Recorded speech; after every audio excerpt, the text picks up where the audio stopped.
WCBI News at 10 starts now.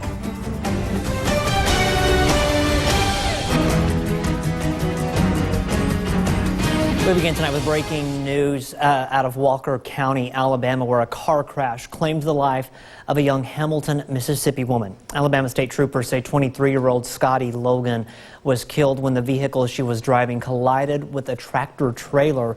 The accident happened just after noon today on Interstate 22 near the 43-mile marker about 3 miles west of Carbon Hill. Troopers say Logan was pronounced dead at the scene. The accident is still under investigation. Columbus police, they need help finding a man who they say has been missing for just a little over 2 weeks. 66-year-old Willie Mack Henderson Jr. was last seen August 6th walking around the areas of 18th Street and 7th Avenue North in Columbus behind OK Food Store. Police Chief Fred Shelton says Henderson has vision problems. He doesn't drive, so police are hoping that someone may have seen him and helped him out there. Anyone with information is asked to call police. The Lowndes County School Board is beginning its search for a new superintendent. Current Superintendent Lynn Wright's term ends in December, and since he was elected in 2015, state law has changed. Now all school superintendents must be appointed rather than elected. Tonight, residents had a chance to tell board members what they would like to see in the next leader. Our Quentin Smith was at that meeting. He joins us live in the studio with more. Quentin. Yeah, Scott, this will mark the first time the school board will have to appoint a superintendent. Tonight, residents say they're looking for someone who has integrity, someone who's active in the community, and someone who puts students in the best position to succeed. Appointing a district superintendent, that's the task this school board is now facing. For parents like Kelly Leonard, they know this is going to be a huge decision. This is going to affect their lives for the next 4 years and the next 8 years if this person gets reappointed again. See, Leonard has 2 kids in the school district. A 7-year-old little girl in 2nd grade and a 9-year-old little boy in 4th grade. While she admits she doesn't agree with the law that requires school boards to now appoint a superintendent. I mean, I don't understand how the state expects just 5 people to do it instead of letting the entire community decide like we've done it in the past. However, what she does agree on is choosing the best candidate possible. That's why on Thursday, Leonard was one of several concerned parents and stakeholders that came out to express to the school board what they'd like to see in their next superintendent. We've got to have somebody in this position that will take the time to do what's best for the kids and have a backbone to do what's best for these children because, like I said, you know, they're coming from all different walks of life. The school board has partnered with the Mississippi School Board Association to help them make this decision. They took applications. They are up until last Thursday. Now they're processing to make sure that the applicants have the correct qualifications, and they're doing a background check, and then they're going to get those to us, the ones that qualify. Qualifying candidates must hold a valid Mississippi administrator license or have the eligibility to obtain one. They must hold a master's degree in school administration or leadership or advanced degree. They must also have served as a superintendent or assistant superintendent within the past 5 years, among other things. A total of 15 candidates have applied for the position. The school board hopes to make their decision within the next few months. Hopefully maybe about, in October, 1st of November, we hope. And maybe a little sooner, I don't know. Now, I do want to point out, Wright is eligible to be appointed and keep his position if the board chooses to make that decision. The appointed superintendent will begin serving in that role in January. Scott?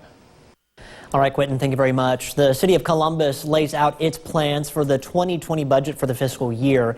If it tracks out right, the city could have close to $900,000 in its general fund. As the plan stands now, the city estimates spending just over $23 million. That's counting paying employee salaries and things like that. Now, the plan also includes generating a hunk of cash. They're hoping to bring in almost $24 million in revenue. There's also a plan in place to save money through the fiscal year. Monitoring the overtime and monitoring the spending month to month and sending out reports to the department heads to let them know whether they stand within their budget. And if they're close to going over their budget, it's highlighted in red to let you know, hey, this is your red flag. We need to think about what else we need to do to so that we can stop spending or we can hold back on spending it so we won't go over, or we can kind of hold off on. Now, the budget isn't finalized just yet. Another budget meeting is scheduled for next Thursday. Time now to get a first look at our Friday Eve Friday Eve forecast. We'll send things over to meteorologist Trevor Burchett. Hey, Trevor. Yes, Scott. Friday Eve, but Thursday evening. I think that's what you're trying to say. We got it all figured out. It's Thursday evening. It's easy to get those days mixed up. It is a very nice Thursday evening down in Columbus on Main Street. Just a few cars out there, but it's a little muggy out there. 79, and with the dew point pretty high at 72, it's a little humid as you step out the door this evening. Pretty dry for most everybody tonight. Maybe a shower or two by midnight, but most everybody's going to stay dry. That won't be the case tomorrow, though. I'll have all those details coming up in just a few minutes. Scott? All right, thanks, Trevor. Medicaid expansion has been part of the political conversation in Jackson for the last several years. Now it's taking center stage in the fight for the Republican governor's nomination. Expansion or reform, either way you look at it, the issue boils down to affordability and accessibility to health care for Mississippians. Courtney Ann Jackson explains. When you hear mention of Medicaid expansion or reform, people are referring to opening a form of insurance coverage to the state's working poor who currently make too much to qualify for Medicaid, but not enough for private insurance. Bill Waller's platform mirrors that of the State Hospital Association and what they've dubbed as the Mississippi Cares Plan. So I asked them, do they call it a form of Medicaid expansion? The worst thing in the world the state of Mississippi could do would be to expand the current Medicaid program. So in order to reform it, let's do it a different way. It's a plan he says won't cost taxpayers and will help save rural hospitals in danger of closing. The Hospital Association says it doesn't include state dollars. It makes it a public-private partnership because you have hospitals that are coming together with plan participants that have to pay into the plan, and then you have matching federal dollars. You've heard Tate Reeves discuss this as Obamacare expansion. Governor Bryant is backing him on that. Now I hear organizations are saying, oh, it's not Obamacare, it's Indiana care, or it's Illinois care, it's Kentucky care. Whatever. You know, I said last week in a post, if it walks like a duck and quacks like a duck, it's a duck. Bryant argues that Medicaid expansion was a key component to Obamacare. It's unconstitutional. When the Fifth Circuit and yes, the Supreme Court rules that Obamacare is in fact unconstitutional, the authority for the federal government to pay their portion of Medicaid will go away. Reeves has presented a plan that does not include any form of Medicaid expansion or reform, but rather a list of changes, including creating incentives for doctors to locate to underserved areas and using more telemedicine. Courtney Ann Jackson, WCBI News. Reeves has argued he doesn't believe in putting thousands more people on government rolls. Waller stands by the idea that it won't be a taxpayer expense because of the public-private model. A boil water notice remains in effect for the city of Starkville through Saturday at the latest. The boil water notice comes after one of the contractors for Atmos Energy hit a main water line yesterday. Mayor Lynn Spruill says the line wasn't just broken, but it was split down a 20-foot-long pipe. After 14 hours, that pipe was replaced. Mayor Spruill says the leak was so large, it made it tough to isolate, causing the majority of the water tanks in town to drain. Because of that, most of the city lost water pressure.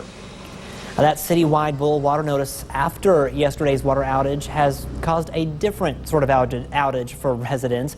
Water, Cokes, tea, you name it. Residents and restaurants, they're stocking up, and restaurant employees are taking turns going to the grocery store to keep the drinks flowing. Others are keeping water boiling to help with their cooking, and there was a bigger concern, taking care of students across the city. So we tweeted out and texted out and stuff this morning between the Starkville Academy and the Starkville School District. You know, if you can, send your child to school with a couple of bottles of water. I called Robert Clark this morning and asked him if there was some way they could help, and they are donating 2,500 bottles of water to all of the schools. We've had to take time off and go buy the products, bring them back. Had to change our pricing structure on different things, and it's just a different animal you're having to deal with today. We can't make tea today because, you know, this is made with water. Any of our Coca-Cola products from the fountain machines, you know, those are off today. And we appreciate all those crews working all night and all day getting that ready. Water samples have been taken to Jackson for testing. Pretty quiet night all across the area on the Alpha Insurance Camera Network, but tomorrow evening we could have some more storms come into the area. I'll have all those details coming up right after this.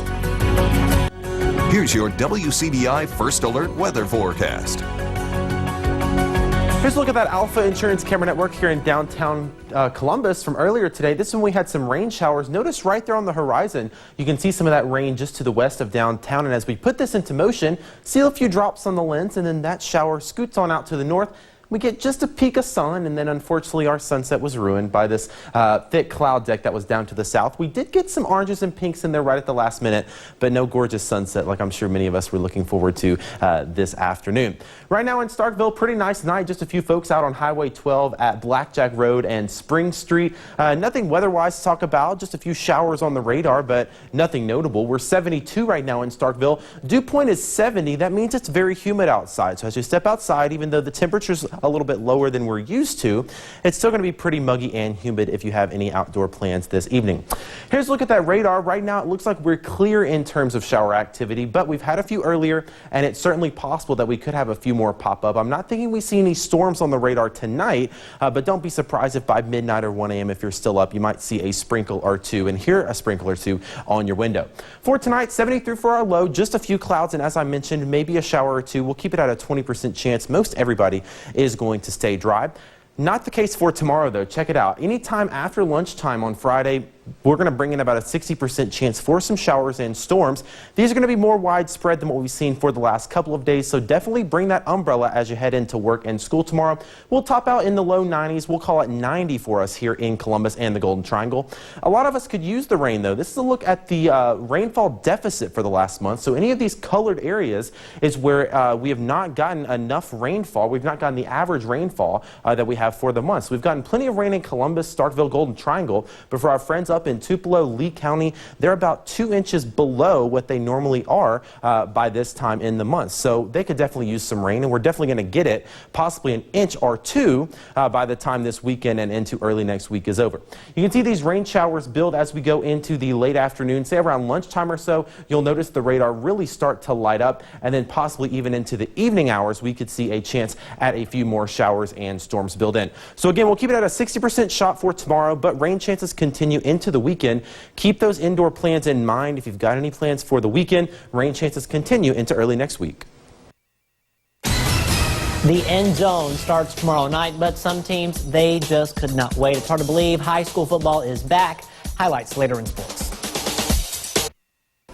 Welcome back, everyone. Not only do we have to deal with pesky spring allergies, but the fall season that's coming up has its own allergy triggers. We learn more on how to manage them in our Health Talk with Baptist.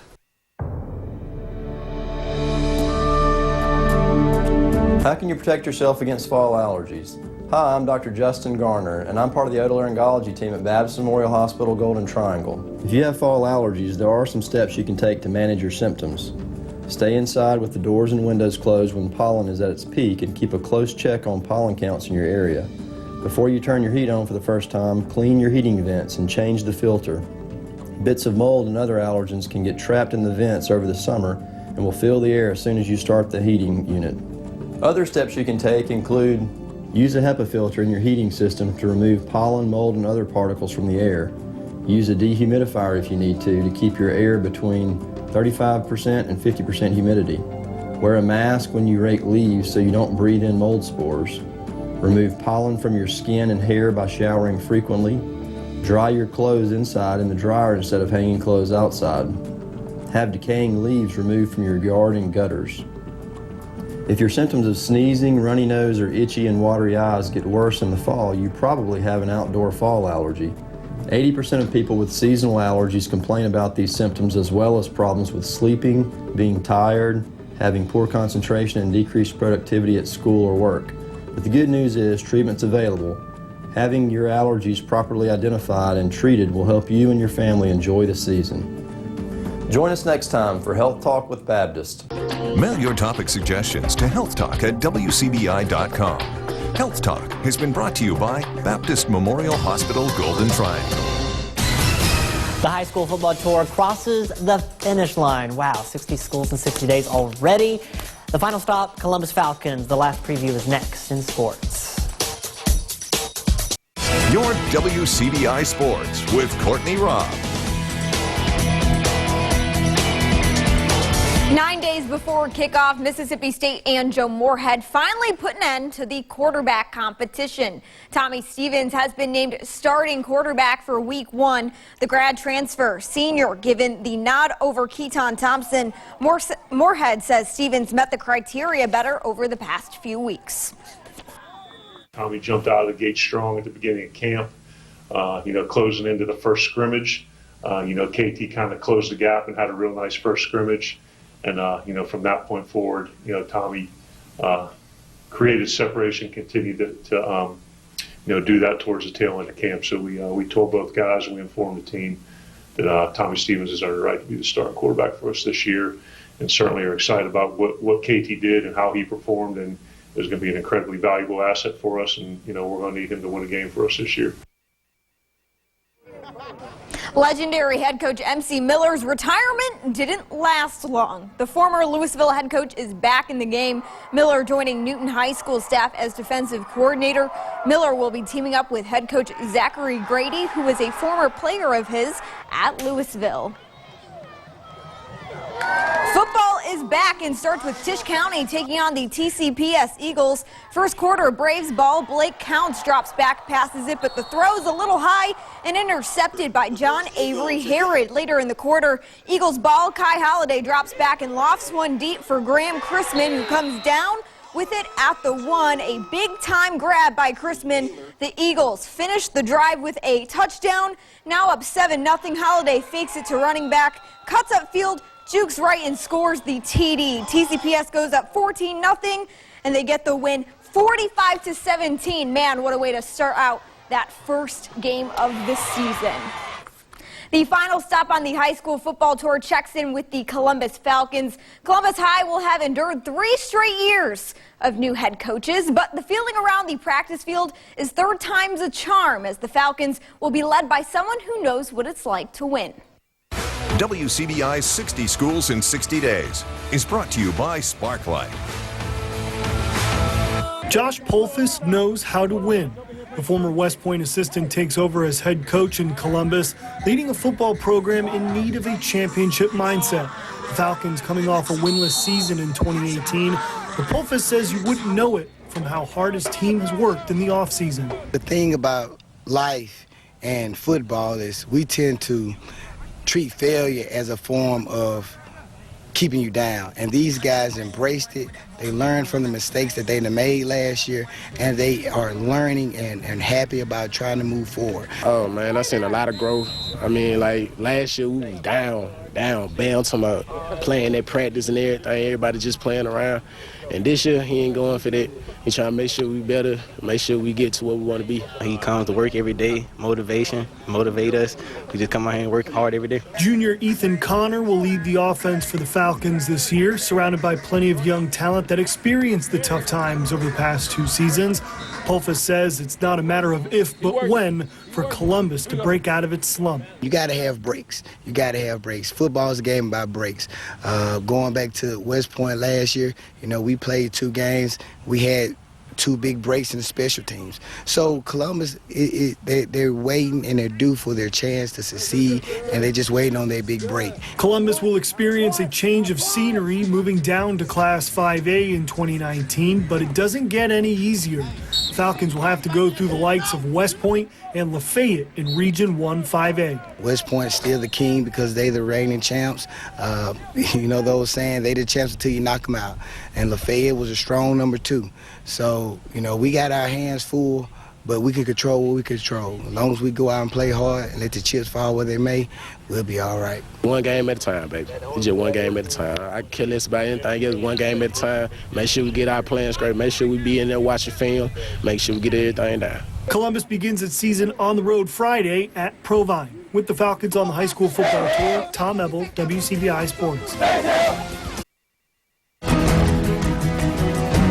We're following more breaking news tonight, this time out of Brooksville. We're told an 82-year-old woman has died in a house fire. We spoke to her son, our crews who just got to the scene. They tell us that she was disabled and unable to get out of the home. We spoke with Noxubee County Coroner just moments before he got to the scene, and here's what he had to tell us. Right now, I don't know what I have. I'm just now, getting to the scene, and I know more when I get there. I'm a few feet away from it. But do you know that there's a body there that you I know it's a body, but I don't, female or male, I don't know till I get there. Now, for the latest, go ahead, tune in to WCBI Sunrise starting at 4:30. Also, follow us online at WCBI.com. Well, here's a look at that 7-day forecast. Scattered showers and storms going to continue through the weekend.